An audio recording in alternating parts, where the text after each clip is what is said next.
ಚಿರತೆ ಬಾಸ್. ಇದೊಂದು ತುಂಬಾ ಹಳೆ ವಿಷಯ. ಒಂದು ದಟ್ಟವಾದ ಅರಣ್ಯವಿತ್ತು. ಆ ಕಾಡಿನಲ್ಲಿ ವಿಧ ವಿಧವಾದ ಪ್ರಾಣಿಗಳು ವಾಸವಾಗಿದ್ವು. ಒಂದು ಚುರುಕಾಗಿ ಓಡೋದು, ಒಂದು ಶಕ್ತಿವಂತ, ಒಂದು ಚಿಕ್ಕದು, ಇದೇ ರೀತಿ ಹಲವಾರು ಪ್ರಾಣಿಗಳಿದ್ವು. ಎಲ್ಲರೂ ತಮ್ಮಷ್ಟಕ್ಕೆ ತಾವಿರ್ತಿದ್ರು. ಒಬ್ರಿಗೊಬ್ರು ಸಹಾಯನೇ ಮಾಡ್ತಿರ್ಲಿಲ್ಲ. ಪ್ರತಿದಿನ ಕಾಡಿನಲ್ಲಿ ಜಗಳ ಆಗ್ತಿತ್ತು. ಒಮ್ಮೆ ಊಟ ತಿಂಡಿಗೆ, ಮತ್ತೊಮ್ಮೆ ನೀರಿಗಾಗಿ, ಒಂದೊಂದ್ ಸಾರಿ ಅಂತೂ ಮಲ್ಗೋ ಜಾಗಕ್ಕಾಗಿ ಜಗಳ ಆಗ್ತಿತ್ತು. ಈ ಎಲ್ಲ ಹಣ್ಣುಗಳು ನನ್ನವು. ಯಾರಾದ್ರೂ ಇದನ್ನ ಮುಟ್ಟಿದ್ರೆ ಅವ್ರನ್ನ ಎತ್ತಿ ಎತ್ತಿ ಬಿಸಾಕ್ತೀನಿ ನಾನು. ನನ್ ಶಕ್ತಿ ಒಟ್ಟಿಗೆ ಆಟ ಆಡ್ಬೇಡಿ. ಬಾಲಣ್ಣ, ಅರ್ಧ ಸೆಬೆ ಹಣ್ಣು ಕೊಡು. ತುಂಬಾ ತುಂಬಾ ಹೊಟ್ಟೆ ಹಸಿದೆ ನನಗೆ. 2 ದಿನದಿಂದ ಅದೇನು ತಿಂದಿಲ್ಲ. ಹಸಿವು ಎಲ್ರಿಗೂ ಆಗ್ತದೆ. ದಾರಿಯಿಂದ ಹೊರಗೋಗಿ. ಪಕ್ಕದ ಒಂದು ಮರದ ಹಿಂದೆ ನಿಂತ್ಕೊಂಡು ಈ ಜಿಂಕೆ ಎಲ್ಲಾನು ನೋಡ್ತಿತ್ತು. ಅದು ತುಂಬಾ ಭಯ ಪಡ್ತಿತ್ತು, ಆದ್ರೆ ಬುದ್ಧಿವಂತೆ ಆಗಿತ್ತು. ಪ್ರತಿದಿನ ಇದೇ ಆಯ್ತು. ಒಬ್ರು ಮಾತು ಕೇಳೋದಿಲ್ಲ. ಈ ಕಾಡಿನಲ್ಲಿ ಶಾಂತಿ ಅನ್ನೋದೇ ಇಲ್ಲ. ಆಗ ಅಲ್ಲಿಗೆ ಬರುತ್ತೆ ತುಂಬಾ ನಿಧಾನವಾಗಿ ನಡೆಯುವಂತಹ ಆಮೆ. ಇದು ನಿಧಾನವಾಗಿ ನಡೆಯುತ್ತೆ, ಆದ್ರೆ ಎಲ್ಲರ ಮಾತನ್ನು ಗಮನವಿಟ್ಟು ಕೇಳುತ್ತೆ. ಅದು ಹತ್ರ ಬಂದ್ ಕೂಡ್ಲೆ, ಅಯ್ಯೋ ನೋಡಿ ಇಲ್ಲಿ, ಆಮೆ ಬಂದ್ಬಿಡ್ತು ಅನ್ನಿಸ್ತಿದೆ. ವರ್ಷದಿಂದ ನಡ್ಕೊಂಡ್ ಬಂದು ಈಗ ತಲುಪಿದೆ ಅಂತ. ಅಡ ಇದು ಓಟು ಸ್ಪರ್ಧೆ ರೈತಪ್ಪ ಅಂದ್ರೆ ನೀವು ಮೊದಲೇ ಸ್ಥಾನದಲ್ಲೇ ಇರ್ತಾ ಇದ್ರಿ. ಗೆಳೆಯರೇ, ನಾನು ನಿಧಾನ ನಡೀತೀನಿ, ಆದ್ರೆ ಸರಿಯಾಗಿ ನಡೀತೀನಿ. ನೀವು ವೇಗವಾಗಿ ಓಡ್ತೀರಾ, ಆದ್ರೆ ಏನ್ ಯೋಚನೆ ಮಾಡ್ಕೊಂಡು ಓಡ್ತೀರಾ? ಎಲ್ರೂ ಸುಮ್ಮನಾಗ್ತಾರೆ. ಆದ್ರೆ ಇಲ್ಲಿ ನೋಡಿದ್ರೆ ಈ ಚಿರತೆ ಓಡೋಡಿ ಬರ್ತಾ ಇರುತ್ತೆ, ಯಾವುದೇ ಆರ್ಭಟ ಅಹಂಕಾರ ಇಲ್ಲದೆ. ತಾಕತ್, ಶಕ್ತಿ, ಚಾತುರ್ಯತೆ ಎಲ್ಲದು ಅವ್ರಿಗೆ ಬಿಟ್ಟಿದ್ದು.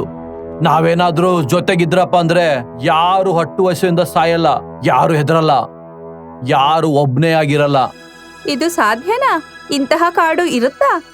ಚೀತಾಣ್ಣ ಹೇಳ್ತಿದಾರಪ್ಪ ಅಂದ್ರೆ ನಿಜವಾಗ್ಲೂ ಏನಾದ್ರೂ ಬದಲಾವಣೆ ಆಗುತ್ತೆ. ನನ್ಗನ್ಸುತ್ತೆ ಯಾವುದೇ ನಿಯಮಗಳು ನನ್ಗೋಸ್ಕರ ಆಗಲ್ಲ ಅಂತ. ನಾನು ನನ್ನ ಇಚ್ಛೆಯಂತೆ ಜೀವಿಸ್ತೀನಿ. ಕರಡಿ ಅಣ್ಣ, ಎಲ್ರು ಅವ್ರ ಮನಸ್ಸಿನ ಪ್ರಕಾರ ಹೋದ್ರೆ ಕಾಡು ಯಾವತ್ತೂ ಶಾಂತವಾಗಿರೋಕ್ ಆಗಲ್ಲ. ಯಾರ್ ನಿಧಾನಕ್ ನಡೀತಾರೋ ಅವರು ನೋಡ್ಬೋದು ದಾರಿ ಎಲ್ಲಿ ಅಡ್ಡಾಗಿದೆ ಅಂತ. ಚಿರತೆ ಎಲ್ಲವನ್ನೂ ನೋಡುತ್ತೆ. ಒಬ್ರಲ್ಲಿ ಶಕ್ತಿ, ಇನ್ನೊಬ್ರಲ್ಲಿ ಬುದ್ಧಿವಂತಿಕೆ, ಇನ್ನೊಬ್ರಲ್ಲಿ ಚತುರತೆ, ಮತ್ತೊಬ್ರಿಗೆ ಧೈರ್ಯ ಜಾಸ್ತಿ, ಇನ್ನೊಬ್ರ ಮನಸ್ಸು ತುಂಬಾ ಚೆನ್ನಾಗಿದೆ. ನಾವೆಲ್ಲರೂ ಜೊತೆಯಲ್ಲಿ ತಾಕತ್ತಿಂದ, ಶಕ್ತಿಯಿಂದ ಏನಾದ್ರೂ ಯೋಚನೆ ಮಾಡಿದ್ರೆ ಅರಣ್ಯವನ್ನ ತುಂಬಾ ಚೆನ್ನಾಗಿ ತಗೊಂಡು ಹೋಗ್ಬೋದು. ಮರುದಿನ ಸೂರ್ಯ ಹುಟ್ಟೋಕೆ ಮುಂಚೆನೆ ಈ ಚಿರತೆ ಎದ್ಬಿಡುತ್ತೆ. ಇದು ಕಾಡಿನಲ್ಲೆಲ್ಲ ಸುತ್ತಾಡಿ ಒಂದೊಂದು ಪ್ರಾಣಿಯನ್ನು ಕರ್ಕೊಂಡ್ ಬಂದು ಒಟ್ಟಾಗ್ಸುತ್ತೆ. ಕಾಡಿನ ದೊಡ್ಡದಾದ ಆಲದ ಮರದ ಕೆಳಗೆ ಕರ್ಕೊಂಡ್ ಬರುತ್ತೆ. ಸ್ನೇಹಿತರೆ, ನಾನು ನಿಮ್ಮೆಲ್ಲರಿಗೂ ಒಂದು ಚಿಕ್ಕ ಮಾತು ಹೇಳೋಕೆ ಬಂದಿದ್ದೇನೆ. ನಾವೆಲ್ಲರೂ ಇಲ್ಲಿ ಅರಣ್ಯದಲ್ಲಿ ಇರ್ತೀವಿ, ಆದ್ರೆ ಬೇರೆ ಬೇರೆ. ಒಬ್ರು ಚುರುಕಾಗಿದ್ದಾರೆ, ಒಬ್ರು ಶಕ್ತಿಶಾಲಿಯಾಗಿದ್ದಾರೆ, ಒಬ್ರು ಚಾಲಾಕಿಯಾಗಿದ್ದಾನೆ, ಒಬ್ನು ಬುದ್ಧಿವಂತನಾಗಿದ್ದಾನೆ. ಆದ್ರೆ ನಾವೆಲ್ಲರ ಜೊತೆಗಿಲ್ಲಪ್ಪ ಅಂದ್ರೆ ಅರಣ್ಯನ ಚೆನ್ನಾಗಿ ತೋಳಕ್ಕಾಗಲ್ಲ. ನೀನು ಸರಿಯಾಗಿ ಹೇಳ್ತಿದ್ಯಾ ಚಿರತೆ. ನಾನಂತೂ ಮುದುಕಾಗೋಗಿದ್ದೀನಿ, ಆದ್ರೆ ನನ್ಗೆ ಇಷ್ಟಂತೂ ಗೊತ್ತು, ಬುದ್ಧಿ ಶಕ್ತಿಗಿಂತ ದೊಡ್ಡದಾಗಿರುತ್ತೆ ಅಂತ. ಒಂದು ವೇಳೆ ನಾವೆಲ್ಲ ಕುತ್ಕೊಂಡು ಒಟ್ಟಿಗೆಲ್ಲ ಮಾತಾಡಿದ್ರೆ ಬಹುಶಃ ಏನಾದ್ರೂ ಒಳ್ಳೇದಾಗ್ಬೋದು ಅನ್ಸುತ್ತೆ. ಚಿತ್ತಣ್ಣ, ಇದಂತೂ ಒಳ್ಳೆ ಯೋಚನೆ. ನಾವೆಲ್ಲರೂ ಜೊತೆ ಕುತ್ಕೊಂಡ್ರಪ್ಪ ಅಂದ್ರೆ ನಮ್ಮ ಮಾತು ಯಾರಾದ್ರೂ ಕೇಳ್ತಾರೆ. ಈ ದೊಡ್ಡ ದೊಡ್ಡ ಜೀವಿಗಳು ನಮಗೆ ಹೆದರ್ಸ್ತಾರೆ. ನಾನಂತೂ ಯಾವಾಗ್ಲೂ ಭಯದಲ್ಲೇ ಇರ್ತೀನಿ. ಒಂದಿನಾನು ನಾನ್ ಭಯ ಪಡದೆ ಇರೋ ದಿನ ಇಲ್ವೇ ಇಲ್ಲ. ಕಾಡಿನಲ್ಲಿ ಎಲ್ರೂ ಶಾಂತಿಯಿಂದ ಇದ್ರೆ ನಾನು ಆರಾಮಾಗಿ ನಿದ್ದೆ ಮಾಡ್ಬೋದು. ನಾನು ತುಂಬಾ ನಿಧಾನವಾಗಿ ನಡೀತೀನಿ, ಅದಕ್ಕೆ ಎಲ್ರು ನನ್ನ ಉಪಯೋಗದವನಲ್ಲ ಅನ್ನಿಸ್ತಾರೆ. ಆದ್ರೆ ನಾನು ಎಲ್ಲವನ್ನೂ ನೋಡ್ಬಲ್ಲೆ. ಈ ಕಾಡು ಮುರಿದೋಗ್ತಾ ಇದೆ. ನಾವೆಲ್ಲ ಒಟ್ಟಿಗೆ ಆಗ್ಲಿಲ್ಲ ಅಂದ್ರೆ ಎಲ್ಲ ನಾಶ ಆಗೋಗುತ್ತೆ. ನೀವೆಲ್ರೂ ಮಾತಂತೂ ಚೆನ್ನಾಗ್ ಆಡ್ತಿದ್ದೀರಿ, ಆದ್ರೆ ಎಲ್ಲಾ ಪ್ರಾಣಿಗಳು ಈ ಮಾತನ್ನು ಒಪ್ಬೇಕಲ್ಲ. ಒಪ್ತಾರ ಎಲ್ರು? ನಾನು ಇದು ಹೇಳ್ತಾ ಇಲ್ಲ, ನಾನು ಇದೆಲ್ಲರ್ಕಿಂತ ದೊಡ್ಡ ಇದ್ದೀನಿ. ನಾನು ಬರೀ ಇಷ್ಟೇ ಹೇಳ್ತಾ ಇದ್ದೀನಿ, ನಾವೆಲ್ಲರೂ ಸೇರ್ಕೊಂಡು ಒಂದು ಅರಣ್ಯದ ಸಭೆ ಇಡೋಣ. ಪ್ರತಿ ವಾರ ಒಂದು ದಿನ ನಾವೆಲ್ಲರೂ ಒಂದು ಮರದ ಕೆಳಗಡೆ ಬಂದು ಮಾತಾಡೋಣ. ಯಾವ ಮಾತು ಸರಿ ಅನ್ಸುತ್ತೋ ಅದನ್ನ ಮಾಡೋಣ. ಯಾರಿಗೂ ಏನು ಜಬರ್ದಸ್ತಿ ಮಾಡೋಂಗಿಲ್ಲ, ಬರೀ ಸೇರ್ಕೊಂಡು ಮಾತಾಡೋಣ. ಚಿರತೆ, ನಿನ್ ಮಾತಲ್ಲಿ ಬಲ ಇದೆ. ಒಂದು ವೇಳೆ ನಾವು ಪ್ರಾಣಿಗಳು ನಮ್ ಬಗ್ಗೆ ಯೋಚನೆ ಮಾಡ್ಬೇಕಾದ್ರೆ ಕಾಡಿನ ಬಗ್ಗೆ ಯಾಕೆ ಯೋಚನೆ ಮಾಡಕ್ಕಾಗಲ್ಲ? ನಾನ್ ಹೇಳ್ತೀನಿ, ಒಂದ್ಸಲ ಪ್ರಯತ್ನ ಮಾಡ್ಲೇಬೇಕು. ಯಾರು ಯಾರಿಗೂ ಹೆದರ್ಸೋದು ಇಲ್ಲ. ನಾನಂತೂ ಈ ಸಭೆಗೆ ಸೇರ್ಕೊಳ್ತೀನಿ. ನಿಧಾನವಾಗಾದ್ರೂ ಸರಿ. ನಾವೇನಾದ್ರೂ ಸರಿಯಾದ ದಿಶೆಯಲ್ಲಿ ಹೋದ್ರೆ ನಾವು ಗುರಿ ತಲುಪ್ತೀವಿ. ನಾನಂತೂ ಖಂಡಿತ ಬರ್ತೀನಿ. ಸರಿ, ನಾನು ನೋಡ್ತೀನಿ ಈ ಸಭೆಯಲ್ಲಿ ಏನ್ ಮಾಡ್ತೀರಿ ಅಂತ. ಮರುದಿನ ಚಿರತೆ 2 ವಿಶೇಷ ಪ್ರಾಣಿಗಳನ್ನ ಕರೆಸುತ್ತೆ. ಒಂದು ಆನೆ, ಇದು ತುಂಬಾ ಬುದ್ಧಿವಂತನಾಗಿತ್ತು. ಇನ್ನೊಂದು ಮೊಲ, ಇದು ತುಂಬಾ ಚುರುಕು ಬುದ್ಧಿವಂತನಾಗಿತ್ತು. ಹಾತೆ ಅಣ್ಣ, ಮೊಲ ಅಣ್ಣ, ನಾನ್ ಇಷ್ಟಪಡ್ತಾ ಇದ್ದೀನಿ ನಾವೆಲ್ಲರೂ ಸೇರ್ಕೊಂಡು ಒಂದು ರೂಲ್ ಬುಕ್ ನ ಮಾಡೋಣ. ಇದರಲ್ಲಿ ಸುಲಭವಾದ ನಿಯಮಗಳು ಇರುತ್ತವೆ. ನಾವೆಲ್ಲರೂ ಸೇರ್ಕೊಂಡು ಇದರಲ್ಲಿ ನಿಯಮಗಳನ್ನ ಮಾಡೋಣ ಮತ್ತೆ ಸೇರ್ಕೊಂಡು ಒಪ್ಕೋಣ. ಹೌದು, ಇದು ಖಂಡಿತ ಆಗ್ಬೇಕು. ಮನುಷ್ಯರ ಜೀವನದಲ್ಲಿ ಕಾನೂನು ಇರ್ಬೇಕಾದ್ರೆ ನಮ್ ಜೀವನದಲ್ಲಿ ಯಾಕಿರ್ಬಾರ್ದು?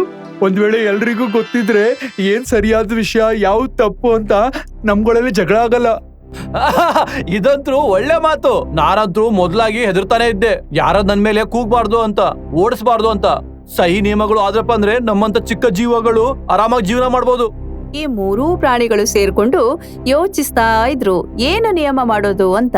ಇವ್ರು ಮೂರೂ ಜನ ತುಂಬಾ ಯೋಚನೆ ಮಾಡಿ ಸಾಮಾನ್ಯವಾದ ನಿಯಮಗಳನ್ನ ಜಾರಿಗೆ ತಂದ್ರು. ಮೊದಲನೇ ನಿಯಮ, ಎಲ್ಲಾ ಪ್ರಾಣಿಗಳಿಗೆ ಆಹಾರ ಸರಿಯಾಗಿ ಸಿಗ್ಬೇಕು. ಯಾರು ಯಾರ ಆಹಾರ ಕಿತ್ಕೋಬಾರ್ದು. ಎರಡನೇ ನಿಯಮ, ದೊಡ್ಡ ಪ್ರಾಣಿಗಳು ಚಿಕ್ಕ ಪ್ರಾಣಿಗಳಿಗೆ ಹೆದರ್ಸೋಂಗಿಲ್ಲ. ನಾವೆಲ್ಲರೂ ಒದ್ನೆ, ಯಾರು ಯಾರಿಗೆ ದೊಡ್ಡನು ಚಿಕ್ಕನು ಆಗಿರಲ್ಲ. ಮೂರನೇ ನಿಯಮ, ಪ್ರತಿ ರವಿವಾರ ಅರಣ್ಯದಲ್ಲಿ ಸಭಾ ಆಗುತ್ತೆ. ಅಲ್ಲಿ ನೀವು ಮುಜುಗರ ಇಲ್ದೇನೆ ನಿಮ್ಮ ಮಾತುಗಳನ್ನ ಹೇಳ್ಬೋದು. ಅಲ್ಲಿ ಯಾರು ಕೂಗಂಗಿಲ್ಲ, ಎಲ್ಲರೂ ಶಾಂತಿಯಿಂದ ಕೇಳ್ಬೇಕು. ನಾಲ್ಕನೇ ನಿಯಮ, ಯಾವುದೇ ಪ್ರಾಣಿಗೆ ಸೌಖ್ಯ ಇಲ್ಲ ಅಂದ್ರೆ ಅಥವಾ ತೊಂದರೆಗೆ ಈಡಾದ್ರೆ ಎಲ್ಲಾ ಪ್ರಾಣಿಗಳು ಸಹಾಯ ಮಾಡ್ಬೇಕು. ಐದನೇ ನಿಯಮ ಏನಪ್ಪಾ ಅಂದ್ರೆ, ಯಾರು ಜಗಳ ಮಾಡ್ತಾರೋ ಅವ್ರ ಮೇಲೆ ಆರಾಮಾಗಿ ಹೇಳ್ಬೇಕು, ಹೊಡೆಯಂಗಿಲ್ಲ. ಮೊದ್ಲು ಪ್ರೀತಿಯಿಂದ ಹೇಳ್ಬೇಕು. ಈ ರೂಲ್ ಬುಕ್ ತಯಾರಾದ್ಮೇಲೆ ಚಿರತೆ ಎಲ್ರನ್ನೂ ಕರೆದು ಹೇಳುತ್ತೆ. ನರಿ, ಜಿಂಕೆ, ಆಮೆ ಎಲ್ರೂ ಒಟ್ಟಾಗಿ ಬಂದ್ರು. ಸ್ನೇಹಿತರೆ, ನಾವೆಲ್ಲರೂ ಸೇರ್ಕೊಂಡು ಅರಣ್ಯದ ರೂಲ್ ಬುಕ್ ಮಾಡಿದ್ದೀವಿ. ಇದು ಒಬ್ಬಂದಲ್ಲ, ಎಲ್ಲಾರ್ದು. ಇಲ್ಲಿ ಯಾರಿಗೂ ಜಬರ್ದಸ್ತಿ ಇಲ್ಲ, ಆದ್ರೆ ಜಾಣತನ ಇರಬೇಕು ಅಷ್ಟೇ. ನಾನು ಎಲ್ಲರ್ಕಿಂತ ಶಕ್ತಿಶುತ ಪ್ರಾಣಿಯಾಗಿದ್ದೀನಿ. ನಾನು ಎಲ್ಲರ್ಕಿಂತ ಹೆಚ್ಚಾಗಿ ತಿನ್ಬಾರ್ದಾ? ನಾನು ಕಷ್ಟಪಟ್ಟು ಹಾರ ತರ್ತೀನಿ. ಬಾಲು ಅಣ್ಣ, ನಿಮ್ಮ ಶಕ್ತಿ ತುಂಬಾ ದೊಡ್ಡದು. ನೀವು ಬೇಕಪ್ಪ ಅಂದ್ರೆ ಶಕ್ತಿಹೀನ ಪ್ರಾಣಿಗಳಿಗೆ ಸಹಾಯ ಮಾಡಬಹುದು. ನೀವು ತಾಕತ್ತ ನಾವು ಬೇರೆಯವರಿಗೆ ಸಹಾಯ ಮಾಡೋಕೆ ಇರಬೇಕು, ಬೇರೆಯವರಿಗೆ ಹೆದರ್ಸೋಕಲ್ಲ. ನಾನು ತುಂಬಾ ಖುಷಿಯಾಗಿದ್ದೀನಿ.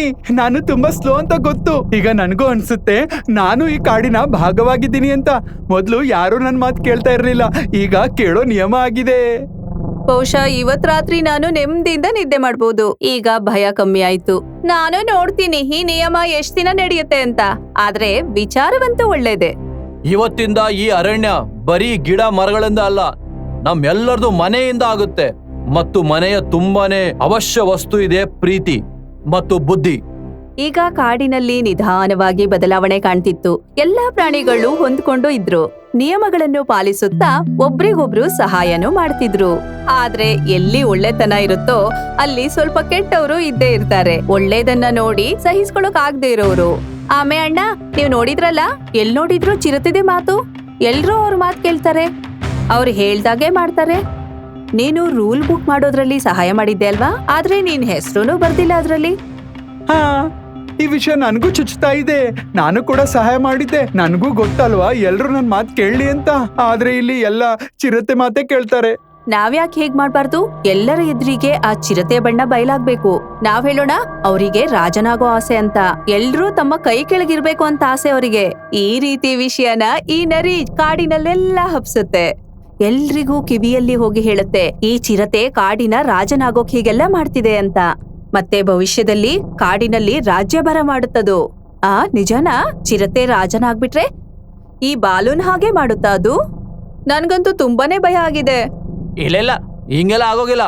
ಚಿತ್ತಣ್ಣ ಯಾರ ಮೇಲೂ ಕೋಪ ಮಾಡಿಲ್ಲ. ನಾನು ನೋಡಿದೀನಿ, ಅವ್ರು ಎಲ್ಲಾರ್ಕಿಂತ ಮೊದ್ಲು ನನ್ ಮಾತನ್ನ ಕೇಳ್ತಾರೆ, ಆಮೇಲೆ ದೊಡ್ಡೋರ್ ಪ್ರಾಣಿಗಳ ಪ್ರಾತುಗಳು ಕೇಳ್ತಾರೆ. ಈ ವಿಷಯ ಕಾಡಿನಲ್ಲೆಲ್ಲ ಹರಡಿದೆ. ಈಗ ಮತ್ತೊಂದಿನ ನರಿ ಮತ್ತು ಆಮೆಯನ್ನ ಕರೆದು ಸಭೆ ಮಾಡ್ತಾರೆ. ಇದ್ರಲ್ಲಿ ಎಲ್ಲಾ ಪ್ರಾಣಿಗಳು ಇದ್ರು, ಆದ್ರೆ ಎಲ್ರೂ ಏನೋ ಯೋಚಿಸ್ತಿದ್ರು. ನಾನು ನಿಮ್ಮೆಲ್ಲರಿಗೂ ಒಂದು ಪ್ರಶ್ನೆ ಕೇಳ್ತೀನಿ. ನಿಮ್ಗನಿಸ್ತಿಲ್ವಾ ಈ ಚಿರತೆ ನಿಧಾನವಾಗಿ ಕಾಡಿನ ರಾಜನಾಗ್ತಿದೆ ಅಂತ? ಎಲ್ಲಾ ನಿಯಮ ಅವ್ರು ಹೇಳ್ದಾಗೆ ಆಗ್ತಿಲ್ವಾ? ನಾನು ರೂಲ್ ಪುಸ್ತಕ ಮಾಡೋದ್ರಲ್ಲಿ ಸಹಾಯ ಮಾಡಿದ್ದೆ. ಯಾರಾದ್ರೂ ನನ್ನ ಹೆಸರು ತಗೊಂಡ್ರಾ? ಇಲ್ಲ, ಎಲ್ರು ಚಿರತೆನೆ ಹೊಗಳುತ್ತಾರೆ. ಇದು ಸರಿಯಲ್ಲ. ಸಭೆಯಲ್ಲಿ ಈಗ ಶಾಂತಿ ಇತ್ತು. ಎಲ್ಲರ ಕಣ್ಣು ಈಗ ಚಿರತೆ ಮೇಲಿತ್ತು. ಆದ್ರೆ ಚಿರತೆ ಶಾಂತಿಯಿಂದ ಇತ್ತು. ಅದು ಕೋಪನೂ ಮಾಡ್ಕೊಳ್ಳಿಲ್ಲ, ಜೋರಾಗಿ ಮಾತು ಆಡ್ಲಿಲ್ಲ. ನಾನ್ ಯಾವತ್ತೂ ಇಷ್ಟಪಟ್ಟಿಲ್ಲ ನಾನೊಬ್ಬ ರಾಜ ಆಗ್ಬೇಕು ಅಂತ. ನಾನೇನೇ ಮಾಡಿದ್ದೀನಲ್ವಾ, ಅದು ಅರಣ್ಯನ ಉದ್ಧಾರಕ್ಕೋಸ್ಕರ ಮಾಡಿದ್ದೀನಿ. ನಾನೇನೋ ಮಾಡಿದ್ದೀನಲ್ಲ, ನಿಮ್ಮೆಲ್ಲರ ಸಹಾಯದಿಂದನೇ ಮಾಡಿದ್ದೀನಿ. ನಾನು ಒಬ್ನೇ ಏನು ಮಾಡಕ್ ಆಗ್ತಾ ಇರ್ಲಿಲ್ಲ. ಚಿರತೆ ಏನ್ ಹೇಳ್ತೋ ಅದು ಸರಿ. ನಾನು ನನ್ನ ಜೀವನದಲ್ಲಿ ಸುಮಾರು ವಿಷಯ ನೋಡಿದ್ದೀನಿ. ಸಿಟ್ಟು, ಕೋಪ, ಒಡೆಯೋದು. ಆದ್ರೆ ಚಿರತೆ ನಮ್ಗೆ ಹೇಳ್ತು ಒಟ್ಟಿಗೆ ಬಾಳೋದ್ರಿಂದ ಏನಾಗುತ್ತೆ ಅಂತ. ಮೊದ್ಲು ನಾನು ಬರೀ ನನ್ನ ಶಕ್ತಿ ಉಪಯೋಗ ಮಾಡ್ತಿದ್ದೆ. ನನ್ಗನ್ಸ್ತಿತ್ತು ನಾನು ಏನ್ ಬೇಕಾದ್ರೂ ಮಾಡ್ಬೋದು ಅಂತ. ಆದ್ರೆ ಇವತ್ತು ನಾನು ಎಲ್ರಿಗೂ ಸಹಾಯ ಮಾಡ್ತೀನಿ. ಇದೆಲ್ಲ ಚಿರತೆಯಿಂದಲೇ ಸಾಧ್ಯ ಆಯ್ತು.